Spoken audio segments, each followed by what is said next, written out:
دوستو، آج میں آپ کو کہانی سناؤں گا، ایک مزیدار کہانی۔ ایک زمانے میں ایک گھنے جنگل کے دل میں دو غیر متوقع دوست رہتے تھے۔ ایک شرارتی بندر جس کا نام میلو تھا اور ایک نرم ریچھ جس کا نام ہارنی تھا۔ جسامت اور شخصیت میں ان کی فرق کے باوجود انہوں نے قوت کے ساتھ ایک لازم و ملزوم رشتہ قائم کر لیا تھا۔ میلو کو درختوں کی چوٹیوں سے جھولنا، جنگل میں دوسرے جانوروں کے ساتھ مذاق کھیلنا پسند تھا اور اس کی آستین میں ہمیشہ ایک چالاک منصوبہ تھا۔ دوسری طرف ہارنی نے اپنے دل گھومنے، جنگل کی خوبصورتی اور درختوں کے میٹھے پھلوں سے لطف اندوز ہوتے ہوئے گزارے کو ترجیح دی۔ ایک دھوپ کی صبح جب میلو ایک درخت کی شاخ سے دوسری شاخ پر جھول رہا تھا، اس نے اپنے اوپر ایک پکے ہوئے رسیلے آم کو دیکھا۔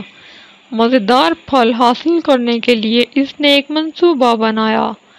وہ ہارنی کو ڈھونڈنے کے لیے نیچے پہنچا اور اسے آم حاصل کرنے میں مدد کرنے کے لیے راضی کیا۔ ہارنی ہمیشہ اپنے دوست کی مدد کے لیے بے چین میلو کی اسکیم کا حصہ بننے پر راضی ہوا۔ انہوں نے مل کر کام کیا۔ ہارنی کے ساتھ مل کر آم تک پہنچنے کے لیے میلو کو حوصلہ ملا۔ جیسے ہی میلو نے آم کو پکڑا، جس شاخ پر وہ کھڑے تھے وہ ٹوٹ گئی اور وہ دونوں گر کر زمین پہ آ گئے، زخموں سے بھرے لیکن غیر زخمی۔ انہوں نے ایک دوسرے کی طرف دیکھا اور ہنسنے لگے۔ یہ اتنا اچھا خیال نہیں تھا، میلو نے اپنے زخم کے نیچے رگڑتے ہوئے اعتراف کیا۔ ہارنی نے کہکا لگایا، نہیں، ایسا نہیں تھا، لیکن کم از کم ہمیں اس عمل میں کچھ مزہ آیا۔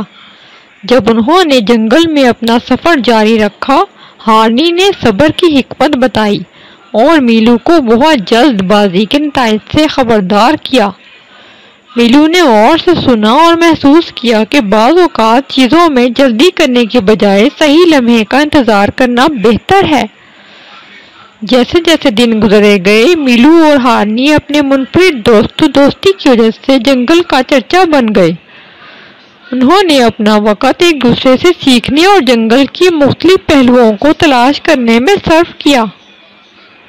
میلو نے ہارنی کو درختوں پر چڑھنے کا طریقہ سکھایا اور ہارنی نے میلو کو دنیا کی پرواہ کیے بغیر فطرت کی خوبصورتی سے لطف اندوز ہونے کا فن سکھایا۔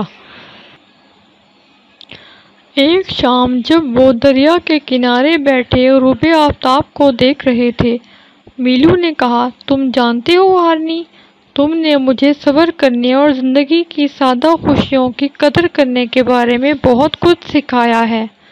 میں سوچتا تھا کہ زندگی ہی سب کچھ ہے، چالوں اور مذاق کے بارے میں، لیکن آپ نے مجھے دکھایا ہے کہ اس میں اور بھی بہت کچھ ہے۔ ہارنی گرمجوشی سے مسکرایا، اور آپ نے مجھے دکھایا ہے کہ کس طرح میری زندگی میں تھوڑا سا جوش اور ہنسی شامل کرنا ہے۔ ایک ساتھ مل کر ہم ایک دوسرے کی دنیا میں ایک بہترین توازن لاتے ہیں۔ اس دن کے بعد سے میلو اور ہارنی اپنی دوستی میں بڑھتے چلے گئے۔